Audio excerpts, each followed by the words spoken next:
오늘 저는 우리 위해 싸우시는 하나님, 그런 제목입니다. 지금도 우리 위해서 싸우시는 하나님.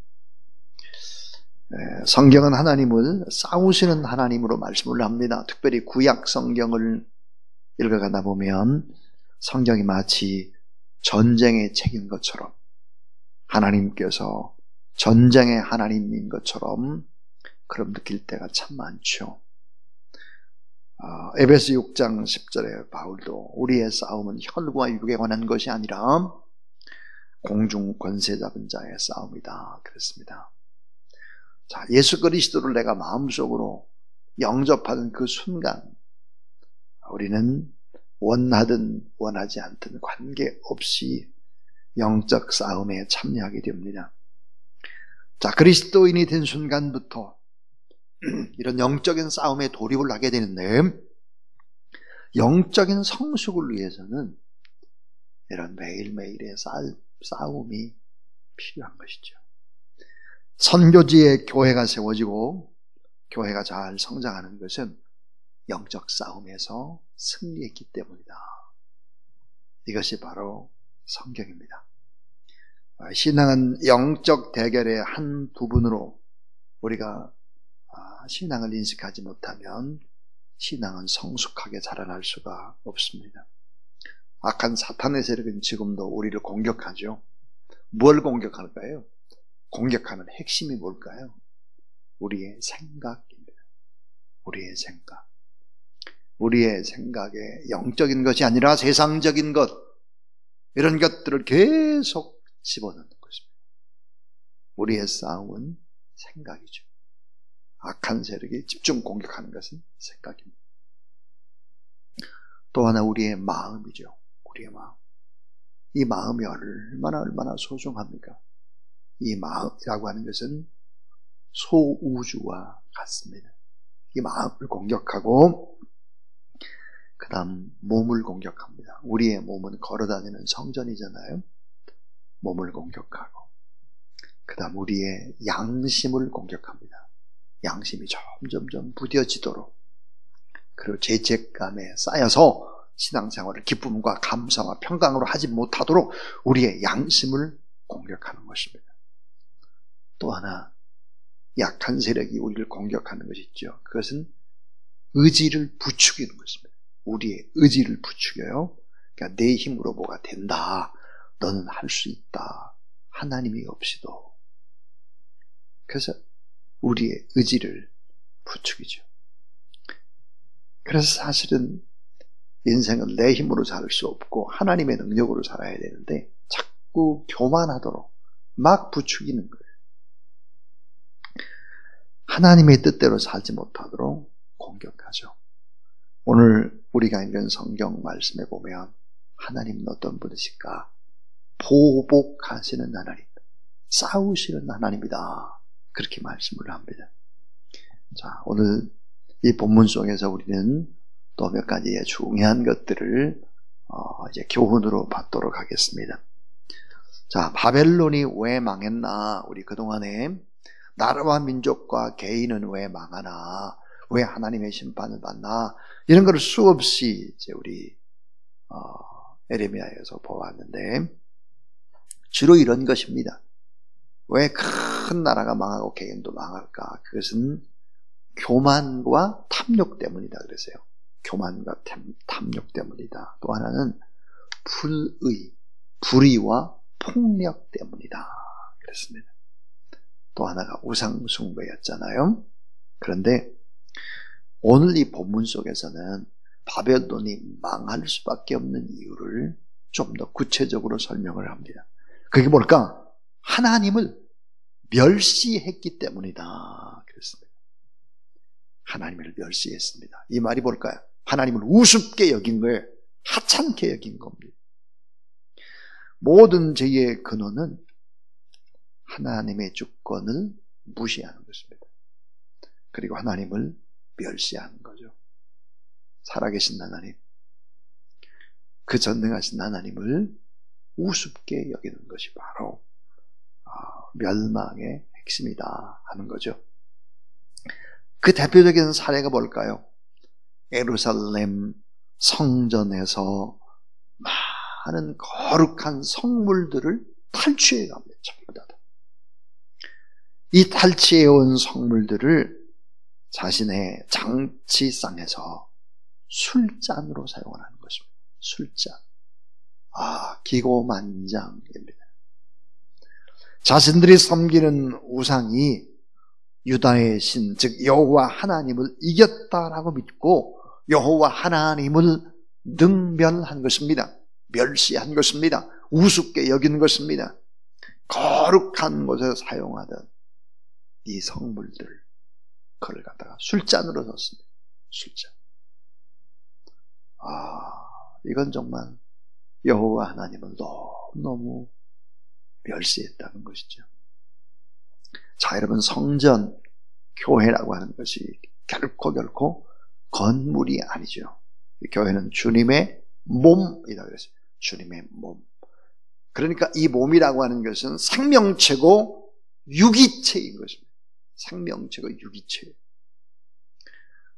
이 성전이라고 하는 것은 에베소서에 보면 모든 부족한 사람들이 이곳에 와서 모여가지고 다 충만하게 체험을 받고 돌아가는 회복과 축복의 통로가 바로 성전인 것이죠. 이 회복과 축복의 통로가 되어 많은 것들을 흘러가게 하고, 그래서 그 흘러가는 것으로 많은 사람들이 다시 영혼력이 살아나도록 하는 것이 바로 이제 교회죠. 그래서 교회는 만민이 기도하는 집이고, 또 진리의 기둥과 터가 바로 이제 교회입니다. 근데 교회를 너무 우습게 여겼다라고 하는 거예요. 그것이 바로 이제 바벨론의 심판, 멸망의 또 하나의 핵심이다 하는 것이죠. 그리고 또 너무 잔악하게 많은 사람들을 살해했습니다. 너무 많은 물건을 부쉈죠. 황폐화시켰습니다. 그런데 여러분, 무슨 이름으로? 정의의 이름으로. 뭔가 바르게 개혁한다고 하는 이름으로 너무나 많은 사람들을 힘들게 했고, 많은 물건을 부쉈고 황폐시켜버렸다라고 하는 것이지요. 그 가운데는 하나님의 사람들이 있습니다. 바르게 하나님의 말씀을 증거한 이런 선지자들도 죽이고, 작은 자들도 죽이고, 고통받는 사람들을 살상했다 하는 것이죠. 이것이 결국은 이 바벨론이 멸망을 자초한 것이다 하는 것입니다. 자, 우리 이제 두 번째 생각해 볼 수 있는 것이 뭘까? 따라서 하나님은 보복자이십니다. 자, 15절 우리가 아까 읽었잖아요. 자, 15절에 보면 하나님이 어떤 분일까? 보복하시는 분이시다 그랬어요. 보복. 여러분, 보복이라고 하는 것이 뭘까요? 피해 당한 자가 회복되고 감정이 풀릴 때까지 되갚아주는 거예요. 이게 보복이에요. 자, 손해보는 것도 회복되고 마음의 분도 어때요? 풀려야 돼요. 이걸 되갚아주는 게 보복입니다. 자, 오늘 15절 말씀을 보게 되면 우리는 놀라운 진리 하나를 발견하게 되는데, 그게 뭐냐? 때로 하나님은 너무 편파적인 보복자다 하는 것입니다. 편파적인 보복자. 그 편파적인 보복이라는 게 뭘까 하는 거예요. 그것은 바로 이스라엘 편이 되고 유다 편이 되는 것입니다. 또 하나는 고아의 편이 되고 과부의 편이 되는 것입니다. 약한 자의 편이 되는 거예요. 어눌한 자, 소외된 자의 편이 됩니다.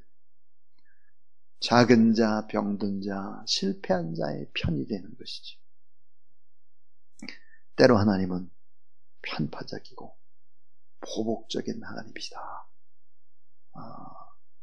이런 것들을 느낄 때가 있죠. 자, 또 하나님은 어떤 사람들의 편일까 하는 거예요. 작은 자, 작은 교회, 또 이들을 위해서 중보 기도하는 자, 결국은 중보 기도자의 편인 거예요. 하나님은. 우리가 믿는 하나님. 그리고 오늘 말씀 보니까 대적에게 반드시 원수를 갚아주겠다. 보복하겠다. 그렇게 말씀을 하고 있습니다. 하나님은 평등하신 하나님이 아닙니다. 평등하신 하나님이 아니시고 공평하신 하나님입니다. 평등과 공평은 전혀 다릅니다. 애쓰고 수고하고 살아보려고 믿음을 지키면서 그 어려운 여건 속에서도 열심히 하고 이렇게 한 사람들은 어때요? 상을 줘요. 세물에서. 이게 공평인 것입니다. 공평. 하나님은 보복자인데 늘 하나님이 강조하는 자는 언제나 작은 자였습니다. 그래서 이 하나님의 교회가 성전을 크게 짓는다든지 몇 억짜리 파이프오르간을 막 갖다 놓는다든지 선교센터를 많이 짓는다든지 이거 하나님이 원하는 방법이 아니라고 하는 걸 알아야 합니다. 화려함이 아니다 하는 거죠. 하나님의 마음을 우리는 알아야 합니다. 그 다음에 이제 마지막 세 번째는 회복과 함께 더 귀한 것으로 채워주신다 그랬어요. 회복과 함께 더 귀한 것으로 채우신다. 오늘 성경 본문에 보면은 그렇게 말씀을 하죠. 오늘 이 말씀을 읽다가 유다나 지금 포로하고 생활하고 있는 유다, 또 고통받는 또 이스라엘. 이런 사람을 누구라고 말씀하는가? 11절을 한번 펴보세요. 11절을 보면 나의 소유를 노력하는 자요. 너희가 즐거워하며 기뻐하고 타작하는 송아지같이 발굽을 구르며 군마같이 우는도다 그랬습니다. 나의 소유 그랬습니다. 나의 소유라고 하는 것이 뭘까 하는 거죠. 그것은 바로 선택받은 오늘 우리를 가리킵니다. 나의 소유가. 나의 소유. 그러니까 하나님의 아들과 딸이 고통을 받을 때 그 하나님의 아들과 딸을 함부로 막 바벨론이라고 하는 나라가 취급했을 때 바벨론을 완전히 심판하신다. 그래서 분개하시는 하나님이죠. 부모가 자녀를 사랑하듯이 자기 백성을 사랑하시는 하나님. 그래서 적들에게 깨끗하게 갚아주는 보복한다. 그래서 적들은 보복이지만 오늘 우리들은 뭐야? 회복입니다. 우리를 회복시키신다. 그렇습니다. 하나님의 마음이 뭘까요? 심판이나 멸망을 주는 것이 아닙니다. 하나님의 마음은 우리의 미래에 평안과 희망을 주는 것이 우리의 하나님의 마음인 것을 믿으시기를 바랍니다. 어떻게 회복을 할까? 오늘 이 본문에 보면 회복에도 순서가 있는 것을 알 수 있죠. 그게 뭘까요? 그것은 바로 죄사함의 회복입니다. 죄사함. 우리가 용서받는 거예요. 하나님 앞에 용서받고 죄사함. 죄에서 회복이 되는 거죠. 그래서 완전한 사랑과 완전한 용서를 주실 뿐만 아니라 기쁨을 주십니다. 오늘 말씀에 기쁨을 주시고, 그래서 영과 혼과 육과 가정과 나라와 그 중에 바로 성전도 다 회복된다. 그리고 오늘 말씀에 보니까 만족하게 되고 기쁘게 된다. 그렇게 이제 말씀을 하죠. 오늘 하나님의 말씀을 다시 한번 보면, 우리 19절을 한번 보세요. 19절에 보면 이스라엘을 다시 그의 목장으로 돌아가게 하리니 그가 갈멜과 바산에서 양을 기를 것이며 그의 마음이 에브라임과 길라산에서 만족하리라 그랬습니다. 참 만족하게 될 것이다. 하나님이 온전한 회복을 줄 것이다. 이렇게 약속을 하고 있습니다. 그러니까 부모가 자녀를 너무너무 사랑해서 그 자녀가 고통받는 것을 참아 보지 못하고 결국은 자녀에게 고통을 주었던 그 원수를 보복하고 계시는 하나님, 오늘 어떻게 보복할까? 원수 바벨론이 즐거워한 만큼 치욕과 수치를 줄 것이고 바벨론이 승리한 만큼 반대로 엄청난 패배의 고통을 반대로 주겠다는 것입니다. 자, 대갚아 주시기 때문에 그대로다.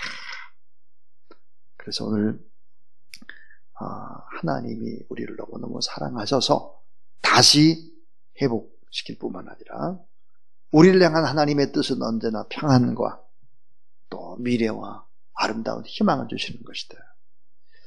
따라하세요. 과분할 정도로 좋은 것 주시는 하나님. 네. 과분할 정도로 우리에게 참 좋은 것을 언제나 주시는 좋으신 하나님. 이 하나님 바라보며 오늘도 여러분 조금 힘들고 억울하고 좀 눌리고 내 뜻대로 잘 안 되고 희망이 없어 보이고 그런다고 할지라도 주님 의지하며 나가는 저와 여러분, 우리 모든 하나님의 사람들이 다 될 수 있기를 바라고 또 하나님의 나라를 소망하면서 악한 세력과 오늘도 싸워 이기는 그런 여러분 되기를 주님의 이름으로 축원합니다.